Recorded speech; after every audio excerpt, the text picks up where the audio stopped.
and welcome back to another episode of Talking Fast. Happy Valentine's Day. Happy Jacob. Valentine's Day. Did you ask Haley to be your Valentine? Did you do I it actually properly? did. What is properly? What does that look like? Just asking, because I think asked. the big debate on the internet is that like it's just an assumption that you become Although someone's I Valentine. did, now that I'm thinking about it, I asked her after we were lying in bed and I was joking that no one had asked me.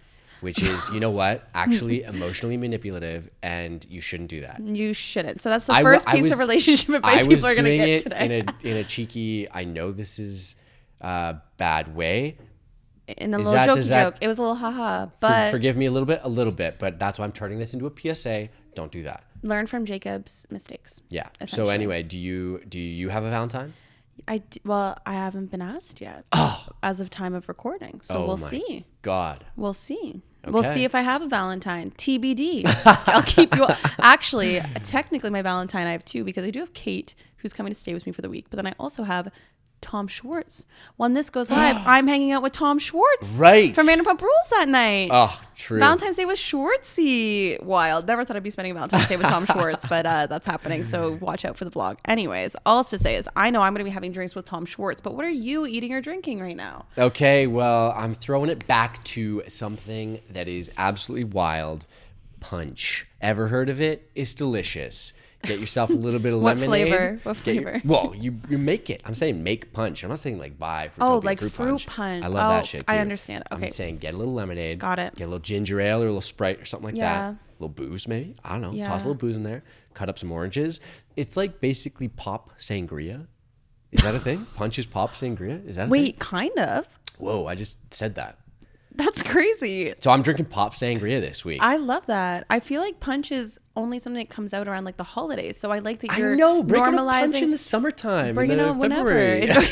In the summertime weather we're having in February. I think it's too delicious to leave for just special occasions I like and that. leave it up to like a crazy aunt or something. I can't to wait make. till someone who listens to this works at a restaurant. We're going to see pop sangria on a menu one day. Where you're going to be like, so. What? I'll come and That'd do be a crazy. review. Sarah, what about you? What are you drinking this I'm week? drinking Celsius because they're in Canada now. Yeah, okay. And this is my formal PSA because I see them sending a lot of people cases. Okay. I saw Shannon got cases of Celsius. Granted, Shannon has been like an OG Celsius person forever, but I'm also an OG Celsius girly. And I'm out here buying them myself at 7-Eleven. Okay, I don't know this. Are there different flavors? Or is there There's one? different flavors. Okay. And also I learned because my friend came over to watch some football and she had an American Celsius and it's legitimately 100 grams more caffeine in an American one than a Canadian one. Wild about their caffeine. It's crazy. So we were comparing it and it was like a Canadian one's like 120 and the American one's 220 You get fired up with that. milligrams. Like no wonder people have heart attacks on them. So anyways, I love Celsius. I've been drinking it. I like the sparkling orange flavor. It kind of tastes like orange pop, which is good. Ooh, yeah, delicious. I I got to it. try that. Sarah, what are you reading or watching this week? As I just said, happy Valentine's Day to you all. I'm spending it with Tom Schwartz of Vanderpump Rules. And what makes me extra excited is that I'm watching Vanderpump Rules in real time for the first time ever. Right. Because I did the big binge last year and became obsessed. We all know this. And now this is my first season 11. It's my first full season watching in real time. So incredible. Yeah. I love it. I will say it's like a little weird just like sitting and intently watching one episode as opposed to it constantly being on in the background, which is what I'm used to. But I love getting to like read all the Discord and stuff and like see what everyone's saying on Twitter and just like all the TikToks and everything. So I feel like in it now. Like it hasn't got to the drama yet because it's only 2 episodes in, but it's getting there. Something brewing in It's here? going to be brewing. It's like I was talking to some people the other day where like wait till mid-season we'll recheck in if it's a good season or not because you can't really judge a Bravo show until it's about halfway through. Okay, amazing. But it's really fun watching it in real time. How about you? Okay, well, this week I was watching America's Love Story unfold live on my television, the Super Bowl. Oh, I guess I also watched the Super Bowl, but like, okay. No, but you know what? I haven't watched too much stuff this week, so I'm throwing The a shout Super out Bowl. to the Did you Super have a Bowl. party or did you go to a party or did you just watch at home? Well, I drank my punch at home and had a party. Yeah, a party for two? Did I eat a lot of food? Yes. I love that Too for you. much? Probably. Yes. Yeah, I did too. I feel that. Although it was good to have some snacks going on. Listen, both in terms of the Taylor Swift, Travis Kelce love story that was unfolding, but then also the other elements of the Super Bowl halftime show.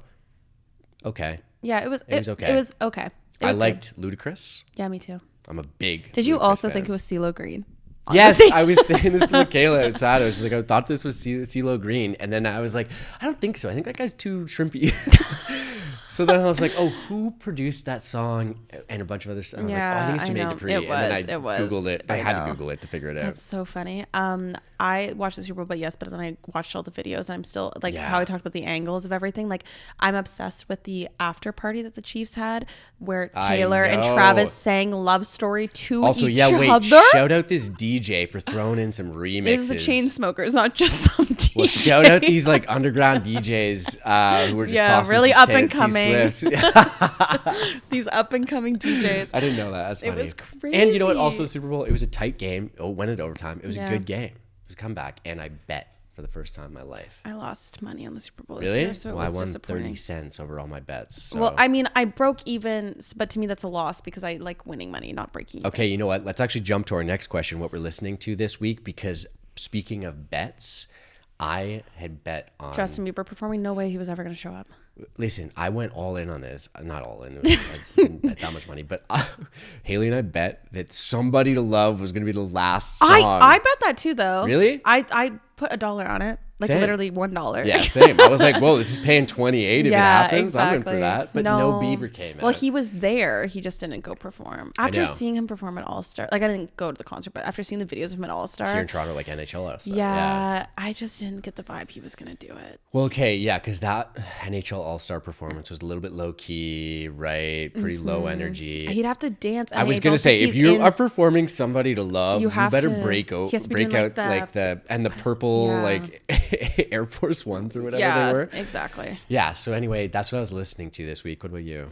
I've been in, I guess it's fitting because it's Valentine's Day. It's, love month. I don't fucking know. But I've been listening to Lover, the album, which is usually one of my least favorite Taylor Swift albums. I'm not saying like least favorite out of like the only music I listen to, right? Are you transitioning out of your Reputation era? No, a Reputation I listen to every single day still. I still listen to Get Away with Car every single day. I'm just saying I've added into the rotation Lover more. Yeah. Like I forgot that you existed and stuff. Maybe I think it's I've been talking a lot about how it's been such nice weather here that in general my mood is better. And all of Lover's songs are very like strutting on your way. Like if you're in a rom-com, you're like strutting on your way to work. Like that's kind of the energy of that album. So I've been listening to like I Forgot That You Existed or like Paper Rings and those types of things more recently. So it just felt like fitting for Valentine's Day too. What is one of the top songs off of that I would know? What's the most popular song? You Need to Calm Down. Delicate? Is that on that? Delicate is off Reputation. Oh, well, okay. Retired.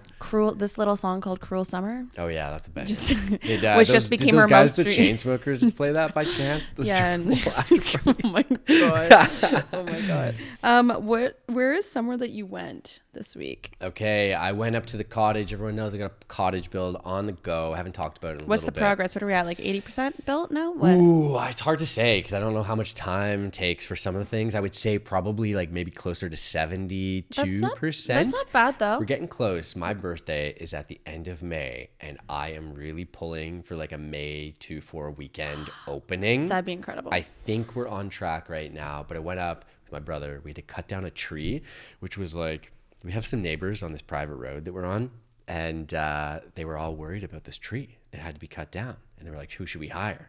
So my brother and I were like, let's win some points with the neighbors. And we're just do it like, ourselves. Oh, we got a chainsaw. We're manly men. I went up in like my my vintage Ralph Lauren polo fucking thing and picked up a couple of tree branches. Doesn't cover your ears. Exactly. Yeah, a real Toronto big man. Big scarf coming around your head. A head. real Ossington dweller went up and cut down a tree. But you know what? We got it done. We got that. It was successful. No casualties. You're all and good. You know what? It was a good experience actually to go up and see the progress. It was fun. I'm excited about it. I love that. That's exciting. Somewhere you went this week, Sarah? It ended up being one of those days, when it's like an accidental, silly, goofy bounce around bar day. Yeah. And I think, again, sun was shining and I started off at Lulu. I got invited back for shouting them out on the pod. Nice. Shout out Lulu, one of the only places to ever follow up after I've given them multiple shout-outs on the pod. Delicious, again, as always. Do you have a favorite cocktail? Mine is the 9 Lives. Okay. And I'm so embarrassed because when I ordered it, I was like so confident because I know what the cocktail is, right? Because it comes in a little cute little cat mug. And I was like, don't worry, I've been here a few times. And I go, I'll have the 7 Lives, please. No. So confidently. And the guy looks at me and goes, yep, the 9 Lives. And I was like, You're like, well, I've been here twice before and I've spent 2 of them. So like, let's go. Yeah, exactly. But anyways, the 9 Lives is probably my favorite. I also got the, I don't remember which one. Oh, the Mai Tai comes with a lime on fire. Oh, that's so fun. like when I ordered that drink, I said, can I have the one that comes on fire, please? And he's like, okay. Anyways, food was delicious. They had this like cow soy noodle situation, which was so yummy and so up my alley. Nice. Anyway, so that was top one. Then I went to Cherry's High Dive. Okay. Which is like, I've heard mixed things about this. What do you think? Inside vibe is cool. But it's like a bunch of bros that own it. Yeah. And so the service, like literally they did not come to our table for an hour.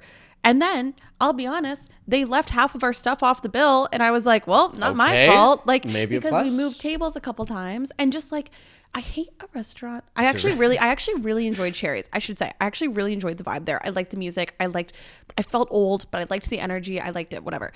But I don't like when I walk into a place and I go, can I have a table for 2? And it's an empty bar. And they're like, well, we have a bunch of reservations coming later.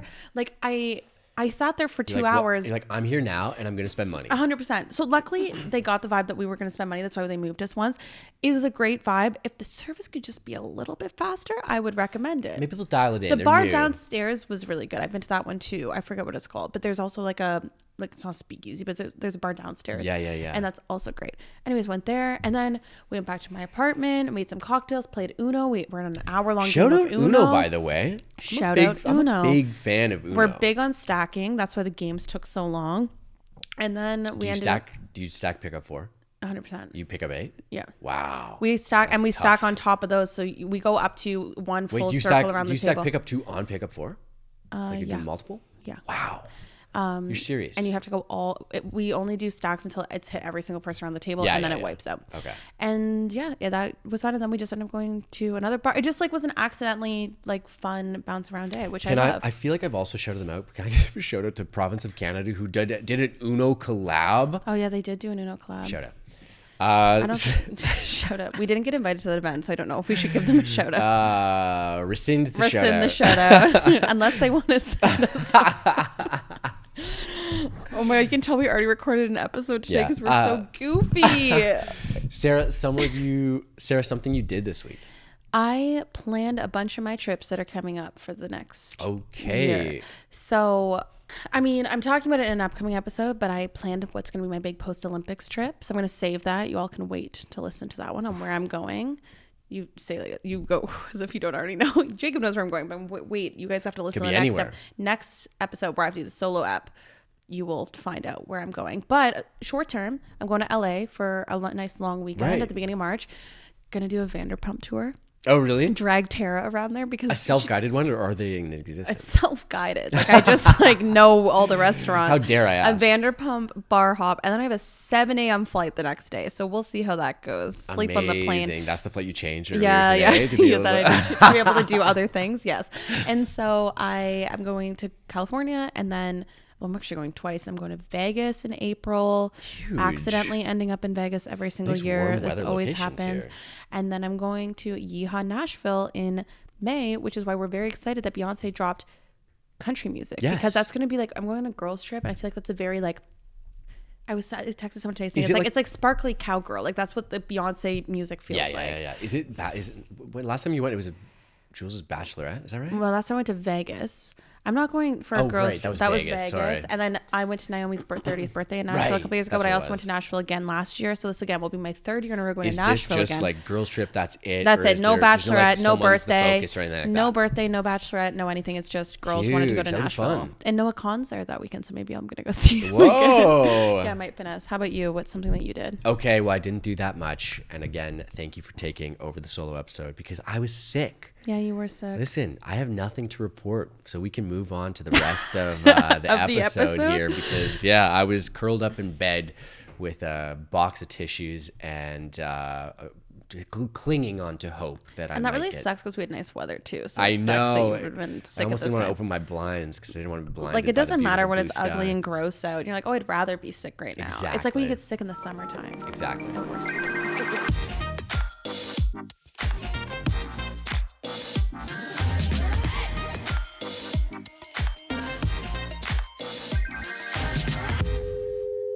Since it's Valentine's Day, we decided to do a Valentine's themed voicemail, relationships, relationship advice. I'm excited, Sarah. Everything you need to know from two relationship experts like Yeah. no, we're not relationship experts, but we're just your pals. We've been in relationships. We've been in relationships. We've been out of them. Yeah. And we're just your pals that want to give you some advice and chit chat a little bit about love and other drugs. Love and other things. Yeah. So, and you know what, Sarah? There's a little bit of tea to get our piping hot episode to start. And you know that I'm always asking for the tea. So I'm excited. Always asking for the tea. So as a reminder, if you want to ask us a voicemail question, you want advice, you can either email us at talkingfastshow@gmail.com, or you can follow us on Instagram, send us a note. I also, in our broadcast channels, always look for questions as well and just want to know what you want to talk about, because this show is really about you when it's voicemail. So let's dive in without further ado. Jacob's very excited to read this voicemail email that we got. I'm excited because we got an email, and not only was it just like a quick question submitted via email, this was like a serious response that, needs our advice here. Yes, it does. So I'm going to read this here. We got, my boyfriend cheated almost 2 years ago. I have no worry he's going to do it again, and he's a great partner, meaning that this person, it's not going to happen again. I had to read that a couple of times. But I do feel uneasy when he goes out without me. I don't think he's going to do anything, but it gives me flashbacks, if that makes sense. I feel like it's causing me to only want to do things together and not be apart. I don't want to be that way because we both have great friends and different interests. Help. That's a tough one, Sarah. The only issue I have with things like this is I have 9 different follow-up questions from that email. You know what I mean? Especially because there's been so much time. It happened 2 years ago. They're 2 years in the... I want to know, what was the context of the cheating? Was it a one-off cheating? Was it like a full-blown relationship? Was it a couple times it happened? Was it because it was a night out? That's what, if I was reading this, I would infer that, maybe it was because of one of these nights out, whatever. That's obviously then where the trauma, the tension, because that's a traumatic experience. And if you're having to be worried about that and relive that every time, then that's not fun. If you're just sitting on your phone thinking, and then you're worried that you're becoming clingy then and you can't be your own individual people. And I also wonder though, if there have been enough conversations about this specifically, because if it was just you kind of had an initial conversation 2 years ago and then it kind of just festered after my that. guess is based off this email is that the boyfriend doesn't realize that she feels this way every time he goes out. And if he does, then then what's he doing to alleviate that? You know what I mean? She said she's the one that's worried about having to constantly hang out with him now because and there are two sides to that. One being, okay, it's probably on you to bring that up, that you're feeling uneasy, especially if this is a person that you're in a long-term relationship with and you want to stay together. Exactly. They can't read minds. You're going to have to bring that up. I know it's probably going to be awkward, especially you don't want to come off as someone who's rehashing an old fight or something like that. But if you're having current feelings of uneasiness, about it, 100%. Or if there's maybe a breakdown in the trust, which clearly there is because you're having some hesitancies when they're going out solo, you're not 100% confident there, it's worth having the conversation. 100%. And then on the other side of that coin is, I guess, are they doing things currently that are making you second guess? Are they maybe not treating this with as much, placing as much significance on what that action or actions had an effect on you? And they're not maybe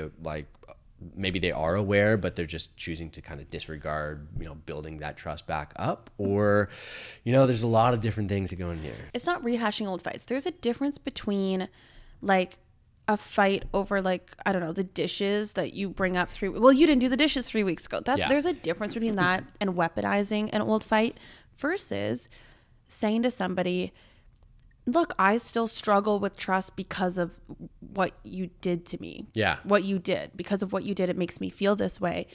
And I think actually bringing that back up and having that open conversation and his reaction to it will tell you all you need to know. Because if you say to him, explain, hey, just so you know, I this is how I feel. I feel anxious and nervous when you go out because of what happened 2 years ago. And if he's willing to sit down and be do you want to I totally understand that. Let's try and figure out a way to help, solutions-based, try and help you move on or whatever it might be. I think that's a more promising road to recovery. But my guess is if you're writing into a podcast to talk about this and this type of thing and you haven't had that conversation, maybe you're too nervous to have it, it's because you're nervous of the reaction that he's going to have. And if he does... And you probably know that person pretty well, and you can gauge what the reaction is going to be. And so if the reaction is going to be, why are you bringing this up? This was 2 years ago. I thought you were over it, whatever. Never let anyone tell you the timeline in which you can get over. See you later. Because never let someone tell you the timeline it takes for you to get over something, because there's things that you don't even notice affect you until the years later. It's literally what fucking therapy is. And probably the response that person's like, all they want in their heart is just like, oh, totally understand. Exactly. I can understand where you're coming from. Let's try and find a happy medium. Like maybe it's like we hang out, like, I don't know, like I give you more of a context of what we're doing. I don't know what the solution is in that sense. Build back the trust. And maybe it's like check in, like you don't want to check-ins or something. I'm going to be home at this time. Not making her feel like she's the clingy one. Like he maybe checks in with her instead or something. And listen, you also definitely need healthy boundaries in a relationship where like you are going out and doing things with separate alone. Friends and stuff, or by yourself. Exactly. But there's a difference between healthy boundaries and then like feeling anxious every time they leave, and you just want to stay with them because you're afraid they're going to do it again. So I think if anything, you take these feelings, you have a conversation with him about them and say, this is how I feel. And if you've had that conversation and you've exhausted it, then I think that also speaks for itself, because you don't want to live in a world where you're anxious every single time your significant other leaves the house. That sounds terrible. 100%. And listen, there are a ton of other people out there who won't cheat on you. So like find one of the good ones if they're not ready to stick around. Jacob came in hot and heavy being like, I'm just going to be like, see you later. There are a lot of different context things that are involved, but like at the end of the day, doesn't sound like an amazing person. Well, at the end of the day, it's like fool me once, shame on you. Fool me twice, shame on me, right? Like, how are you going to feel if it does happen again? I feel like you're going to feel more shame on yourself that you allowed it to happen twice. Also think sometimes if people are worried about someone cheating again, there's also a little gut thing in them that's like, is something going on fishy right now? Mm-hmm. I don't know. I don't envy being in that position. I think that's really stressful, but I do think people can't read minds. The most you can do is be open and honest with him. I hope you are, at least, being about how you feel and how it makes you feel. And if you can't even have that conversation, then I think it kind of says it all. Yeah, and you sound great that you're even talking about that, right? You sound wonderful because you want to talk about it, and you also listen to this podcast. Yes. You're wonderful. You're amazing. We are on team anonymous email sender. Yeah, we are on team anonymous email sender, and whatever you do, we will support you. Yes. As long as it is good for you and your mental health. I will not support bad behavior. Yeah, exactly. We also got a ton of other questions that are just a little more general, less specific to people's lives. How to know if you are ready to be in a relationship / get into one, which is an interesting question. Yeah. Is this like post breakup that you're looking for a new love? I think it might just be in general. Is it just in general at the beginning of trying to find a partner to live life with? I think it's like in general, because because this is almost making it sound like you get into one relationship and then that's it for the rest of your life. And I don't want people to think that way, because to be honest, that's how I used to think. Really? When I was like, I had my mom when I was younger, and she knows that she said this thing to me when I was in high school. I think we've talked about this. She said, "Will you date to marry?" It was a throwaway comment that she said when we were in high school. My sister is here as we're recording this. She's nodding her head. She said it, and it's those things that you don't even realize stick with you. Granted, I grew up in my small town, and I was like, date to marry. Well, I'm leaving this place. I'm not marrying any of these people. So I wouldn't date. Like, I literally... Wait, yeah. How did you think about that? Like, you thought, like, oh, I'm only going to date the person I'm going to marry? Like, I would go on dates, but like, for me to be like, oh, someone's in a relationship, it's like, to me, I had to see like husband potential in them. I was making those decisions at 16, 17 years old. That's ridiculous.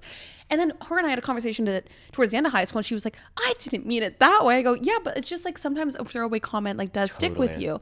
And so then anyways, I went to university, and I like kind of threw that out the window and like dated a bunch of guys, and like whenever, like, sounds really bad. I was like, when it got around, well, it doesn't sound bad. I dated a bunch more people. Yeah. Because how are you going to figure out what you like in a person, what you don't like? If you don't, also, the end goal doesn't have to be marriage. And exactly, in a relationship at any point. And so then I went kind of the other opposite end, where I just went on a bunch of dates and would like, I don't know, see a bunch of like different people like for a few months here and there and see where it went. And then when I knew I wanted someone to like be my boyfriend or whatever, It was just the people, like for me, I'm classic. I've only ever dated guys that I was friends with first. Right. So like it just kind of ended up being the people I felt like the most comfortable with. I want to spend all my time with them. And then that's when I knew I was ready for that. But I don't think I would have known I was ready for any of that if I hadn't have gone on a bunch of dates with a bunch of different types of people first. You have to. Yeah, that is. And I don't think you ever feel ready for that though. I feel like that's just like you have to put yourself out there. Like first dates especially suck. But I think that you have to probably you have to follow and do first dates to figure out what you're looking for. Exactly. And you're not going to be able to define that. And to define what a good first throw your hat in the ring. And to define what a good first date is versus a bad one. Like you can't go off anyone else's definitions but yourself. So like you really need to like try on all the hats. It's like if you go to Levi's and you go home with the first pair of jeans that you didn't even really try on. Like you're not going to know that those are the jeans that you want to be with. Yeah, maybe you go into the store and you're just like, actually, I'm not a jeans person. I'm looking for some tearaway pants. Exactly. And you don't know. So I don't think you ever know, quote unquote, to answer this question, that you are ready to be. I don't think you ever know that you're ready to start dating. I think you just kind of naturally have to start doing it. But I do think if it's about a specific person, you will know you are ready to be in a relationship with that person.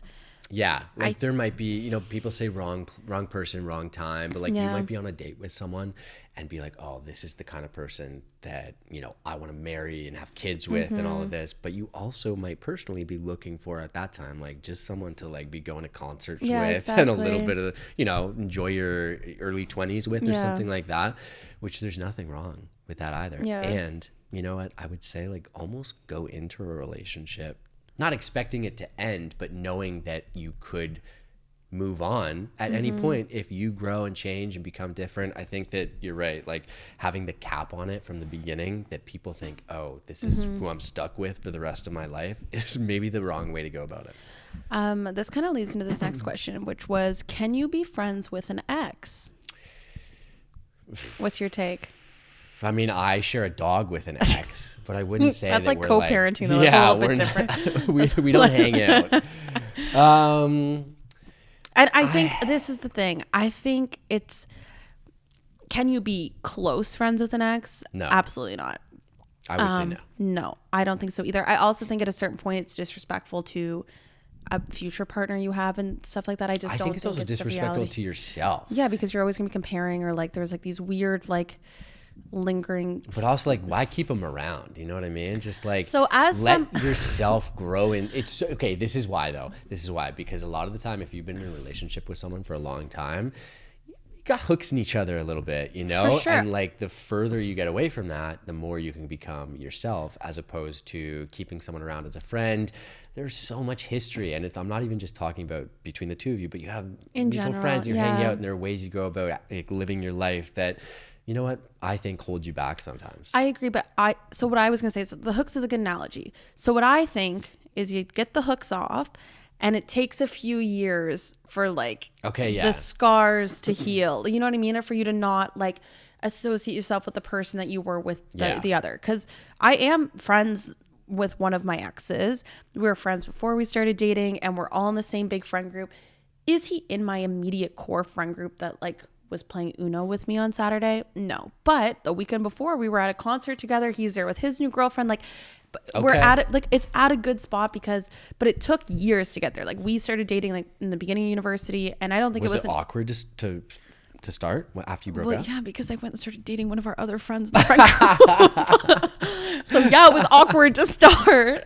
But after that, it just took a while. Like it took years until I was such a different person and he was such a different person that like I legitimately, you can meet each other, we've talked about before. I legitimately was saying to him like, I literally do not remember anything about us dating, and he doesn't either. Like it's so far removed now because we're so different, and now we're able to like be friends and like be like show up for each other's events or this or that. Like it's nice now because it's like no awkwardness and weirdness. Yeah. It's to a point where I legitimately forget that we ever dated, and I think that's like the really healthy, like fully you had moved past and everything. For sure. But I don't think you can be friends immediately with an ex.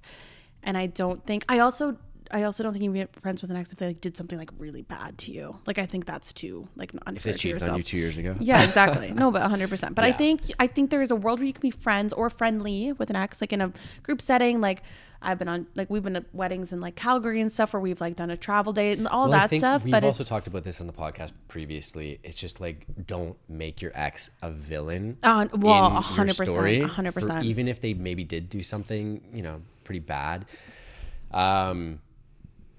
No, I take that back. If they did something bad, make them Then the make them villain. a villain. But in general, don't make them the villain because that's not going to serve you 100%. at any. And especially if you like had mutual friends, or you're gonna be going to the same weddings as you go, or you're gonna be like concerts together, like things like that. Like it just makes your life easier. So you can be friends with an ex. I just think it takes longer than people expect. And Like they I wasn't have to saying be on the same page because same you also page. have to respect, like, Exactly. if they don't want to be friends with you, like Then we're especially if good. you were the heartbreaker Exactly. and you broke up with them, it's just like give them the Exactly. space. Don't try to become a friend with them. Exactly. And I think that's where like you have to be, that's such a good point. You have to be at the same spot. And it's not like I'm saying 1 year, like it took like years Yeah. before it was like a place where truly good, like on a good level. So I just think you can do it. It just takes more time than people think. For sure. Okay, next question. Advice on dating in Toronto or a big city? So I'll let you take this one away to start, because when I dated people 9 million years ago, because I feel like I'm old and I've been in a relationship for forever, the apps was how I would talk to people. Yeah. But also note, I was in university. So what would I do? I was poor and I wanted dinners. So I would go on dates with people so I could get meals and feed myself. Which is a great idea, by Which the way. is if no one has a Valentine right now, set if that you're up. gonna use the patriarchy, you got to use it in your against. Like it goes against you. You got to use it for yourself once in a while.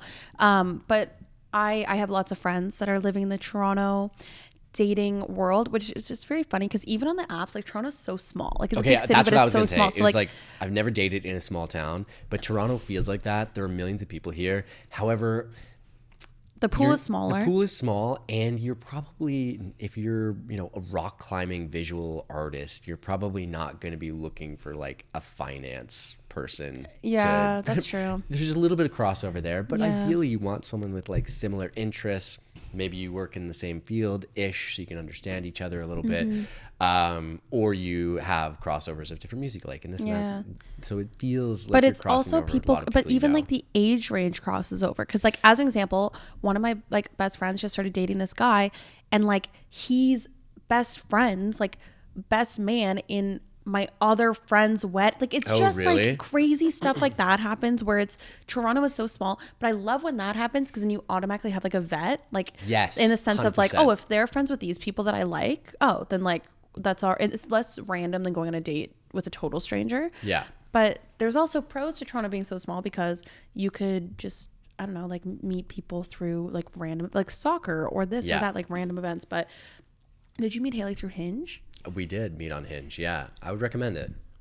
I feel like Hinge is where people take it a little bit more seriously now. Yeah, I never really messed around with Tinder because I was in a long-term relationship into my, I guess, like mid to late 20s. And then, so the like dating scene, I didn't have any of the apps was when I was in that long-term relationship. So it was a new experience for me.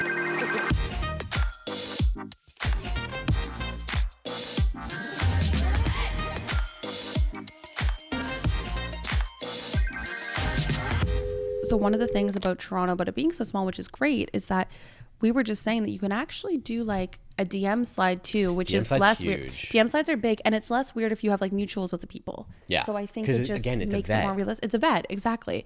So I have friends that saw a guy on an Instagram story just like this past week. Yeah. And then reached out and was like Like not a celebrity, just like a person. no, just like a at person bar. in like a friend of a yeah, friend. like as if I posted an Instagram story about you, and somebody like No way. replied and was like, "Hey, are they single?" And then just followed, and then he actually replied, No like reached out to her way. quickly, and now they're gonna hang out. Oh, that's huge. So I like think it's a vet already, and it's like a confidence thing. Like most people don't want to be on the apps or like whatever. They want to be like just like talk to you and whatever. So I think a DM site sometimes is even like a better way to do it. Yeah, and I would almost rather someone see my story or see someone else's story and be like, to get a more authentic view. Like, you know, when you're curating with 6 photos on an app or something like that, and like picking, there's nothing I hate more than the prompts. Yeah, I prompts hate them are too. Stupid. Like, let me see what you're actually posting to your grid. Do you have any reels? Yeah. What do your TikTok likes look like? I feel no, but it's like a real life swipe right, which sounds so stupid because it's still on like an Instagram story. But I think the DM slide is underrated, especially for you girls, like women. Slide in the DMs. Men also like to be approached first. And if anything, I literally made a TikTok today. I was going to post it. The times my life has worked out the best for me is when I've been the boldest in my life. 100%. And when you're bold, it's even if it feels like it's going against everything in your being, even if it's just like you can't just follow and like his photos. Guys, they don't understand that. They don't get it. You're also placing the expectation on someone else. Sees life. But it's almost like if you're bold in your approach, then one, if they like don't respond to it, then like whatever, like no loss. But two, it's like then you're just giving yourself more opportunity. And so I think like when you're bold, you're also rewarded for it a little bit more. That's great advice because no one's doing that. No one's bold. But everyone will. I feel like the response rate is going to be pretty high. And like 100%. Maybe you don't get a date, but like but the very even you might get a response. Or you get an Instagram follower. You know? Exactly. Like who's not going to respond to someone that puts themselves out there like that? For sure. Like only people that are like the lowest low of the life and world, and like you don't want to be with those people anyways. That's already an immediate vet for you. So instead of watching their curated bullshit, be bold, send them a message first, and see what happens. Who knows? Be bold. Change the font from regular to bold. I feel like everyone should also have to record a TikTok day in the life vlog. That as should be a prerequisite that should be to the like prereq. just send someone that. I wish that'd be hilarious. When using dating apps, how long should you wait before going on a date? Okay. When my girlfriends are talking to people on dating apps, my immediate rule is get off the app as soon as freaking possible and don't talk too much on the app. If you're not getting a date, if we're not getting a date offer in the first like couple hours of chit chatting back and forth, I don't want to see more than 10 messages back and forth. Then wasting time. See you later. Why are we here? We're wasting. Like you should not be having a full conversation before you go on the date. Yeah. Your first date, if you want to truly replicate what dating old school used to be like, when you would go up to someone at a bar and just get their number and then go on a date with them, then you can't talk on the apps. It's also so annoying. Yeah.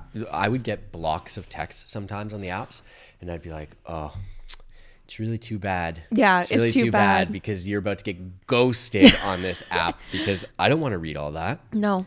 Is it interesting? Probably. But is it something I want to hear in person over drinks? Absolutely. Yes. I want to hear your personality in that. Don't entertain me with a little story written in your notes app that you copied and pasted and sent after you got all the grammar right. Yeah. Listen, I appreciate the attention to detail, but I'd rather be on a date. So this next question is really interesting. It's what do you do if your friends don't like your significant other? And then there's another part B. How do you tell a friend that you don't like their significant other? Have you ever been in this position? Mm-hmm, you don't do it. You can't. Unless they are in danger. Right. Or truly, the thing is I've found that most of the friends that know they're dating someone shitty won't ask your opinion of them because they kind of know. Unless they're in a danger, harmful like situation, most people are going to learn from themselves. They'll figure it out.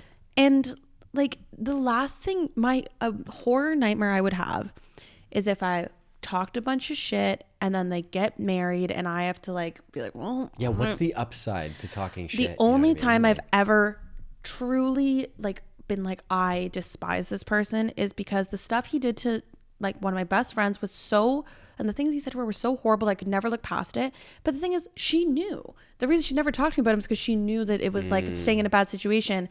And the day that she dumped his ass, she called me and was like, you told me so. But like I didn't like she's like, I just need you to know first, but it's like finally over. And I just went like, good. Like I'm happy for you. Not like I told you so or a thank God. Like it was just like, but it always happened. So I don't think it's a win-win situation to be like, I hate your like, or whatever.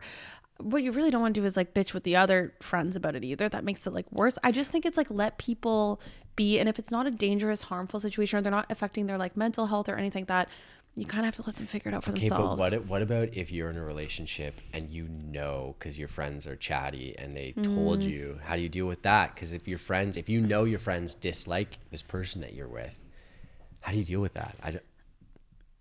I don't know. Do you get new friends? You like cast them out? Do you cast them off the island? Well, I think at a certain point, then I think that's a fair question though, to be like, maybe look at why your friends dislike this person. Are they valid reasons? Is it jealousy? Are they valid friends? That's what I'm saying. It's Tori Webster, which tier are they in? Which always go back to Tori's friendship tier. Are you taking opinions from tier 3 people that don't actually know your significant other? Exactly. Because then it's water off a duck's back. Like we don't care about that. But if it's like your closest friends and there's valid concerns being raised, hold their opinion pretty highly. Maybe exactly. I think we got to take a look a little bit and like be a little bit more critical of ourselves. But also, would you tell your significant other if like a friend came to you and be like, I don't like this person? Would you advise talking to your significant other about that? Oh, I don't know. Hey, what this about person you? doesn't like you. I probably would. I probably would. I'm trying, like, I just don't think I'd ever put myself in that situation, because like, if my friends who are my closest, dearest tier 1s told me that they really hated someone or disliked them, then like, I wouldn't be working out anyways. There's also a difference between like absolutely hating someone and finding just someone like annoying or spend time. And also like not all friends and like people have to like mingle all the time. Maybe for it's sure, like, and that's what I was gonna say. It's just like, you know what? Maybe we don't hang out around that friend. Maybe you don't because vibe. I love going and watching like reality TV with this friend, but I know that they don't jive with my partner. Yeah. So like maybe we don't have Christmas for dinner sure, together. because you're not always gonna like, not all of your friends, your partners are gonna like mash up really well. Like it's great when it does work. It's amazing when it does work out that you can go on double dates or do any of that stuff. But like, it's just not the reality. So I think just make sure you're paying attention to who you're listening to these opinions from. And if it is like your dearest friends, see if they're valid, see if they're surface level. Like, you can be an adult and dictate in your head like whether they're valid opinions or not. Or if you know your friends and your partner don't like each other, you could really stir the pot and like get everyone to an all-inclusive resort and tell them, and then have like a competition of who stays, who goes. I wasn't even going to say tell them. I just was, as someone's been to an all-inclusive resort with a big group of friends, honestly, that will just solve it for yourself. It will just, everything it figures it out. It figures itself out. A big group trip will always do that. Okay, Sarah, next question. How do you know when you're ready to move in with a partner? And there are 2 parts to this. What are important things to discuss before moving in, and how to spend time alone after you've decided and actually done it? Okay, so first part, I think it's really important, if you have the privilege to do so. I understand that like sometimes I just really don't want you to move in with someone just because of financial situation. Okay, like this is my thing too. It's just like, don't move in together because of convenience. Okay, so that's what I was going to say, but I understand that's sometimes a privileged place, because like, this is an expensive city, and sometimes it's like, it just doesn't make sense anymore. You're making ends meet already, you know what I mean? I guess. Like, no, I know. I just want to say that caveat, but don't move in because of convenience. Or because of like, oh, it's gonna be cheaper for us to like live together like this. It's never. That's not worth it. Like it should be because of positive reasons, and you're like, we ready, want this lifestyle together to do this, and we want to do that, and you're moving toward goals 100%. As opposed to casting a safety net. And I know that like the safety net comes along with it, because it is a little bit cheaper sometimes when you're living with a partner. It's a little bit easier. You're not like traveling all back and forth a lot of the time, depending on how far apart you live from one another. And I know people would be like, oh, we spend every night together. It's different. It doesn't matter. It's still your space, and their space, it's different. And having like the fallback of your space is so big. Different. It's massive. And like, I also am a big proponent on, do not, especially with men, maybe women too, but with anyone, do not be their first roommate. Don't do it. Oh yeah. So okay. I know a lot of people that right out of university or whatever, if they were like commuters or whatever, their first time living with another human is living with their significant other. Never lived with anyone else. You're going from home. That's a good point. To someone with like going with your significant other. Do not do that. One, I feel like you have to like, it's like you're on your own, kid. You have to like learn a little bit. Like I had to learn about burning rice in the microwave on my own with my university roommates, like my girlfriends. And we like, also those were some of my most fond memories, like living with them and like figuring stuff out and learning to cook and everything. Figuring things out. And everyone's figuring it out. I don't like, I just really don't, I've never seen it work where they go from your like a parent's house to then immediately living with a significant other and it working out long term, because you wonder sometimes then why, like, oh, why does it feel like I'm like you're babying them, or like you're like their mother or something? And it's because if they've never known any different, then people are creatures of habit. They're naturally going to fall into the habits that they've been doing before. Did you see the girl who went viral on TikTok and she's just like, my boyfriend is moving out to live with his brother? And people like blew that up and they're like, whoa, this isn't a good sign. No. And then they checked in on her recently and she's not in a relationship anymore. Of course. Because I think they were first time roommates. But that's the thing. It's your first time. And so like, you're also, then you have no resentment of like ever wanting to live with a roommate or doing that experience, living on your own, whatever it might have been. And but figure out what's important to you. But simple things like laundry and dishes, all these things about like, you don't realize how many fucking chores there are, even in an apartment, until you have to live like on your own, whether it's with roommates or whatever, and you're doing it for yourself. You know, if your parents there to help you, whatever it might be. And so I just really think it takes two adults who have been like doing that already on their own before you can come together and you figure out where you balance. I hate doing the dishes. Luckily, Nolan doesn't mind the dishes, and that's a chore he'll gladly do. Yeah. And like you go back and forth because you've figured it out already. In terms of things to discuss, that's probably number one. Expectations, divisions of labor. Yes, exactly. Another one that I would toss in there is finances. You know, you got to have an expectation. Which like you should be having before, because if you're renting, as an example, you should be like knowing like what your budget's going to be. You need to have an expectation of that. For sure. But also talking about debts and things like that. Also, people, let's be real. The second you've been living with someone in this province, in Ontario, but in Canada, most places too, for at least 6 months to a year, you then become common law. So you have to be like willing to understand that like if things do get messy, like there is a certain point where you like there could be a division an entitlement to assets. For sure. So that's why like being upfront with money and expectations and who owns what and like all of that is so important at the very beginning. And those are hard conversations to have, but you know what? It's harder to go in blind and like figure that stuff out. It's a little awkward at the beginning, but you'd rather like have that silly conversation. Like I remember when Nolan and I were buying furniture, we didn't split the cost of any furniture. He bought the couch, I bought the table, like whatever it might be. And it was literally just because what if this doesn't work 6 months down the road? Then at least you know who owns what. Granted, it's been like 3 years now, so we've like changed it a little bit and like we would figure it out. But at the very beginning, we were pretty clear on like, okay, just in case, like I feel like it's important to know who owns what stuff. So it's very early on we did that. But also goes to finances is another question, is like, do people split? I get this question on TikTok fucking so much, which is so wild that people are so fascinated about. Well, the big one is like splitting 50-50 if you're in a relationship, or splitting based on your income. I think it depends on what you're comfortable with. I think it's different for everyone.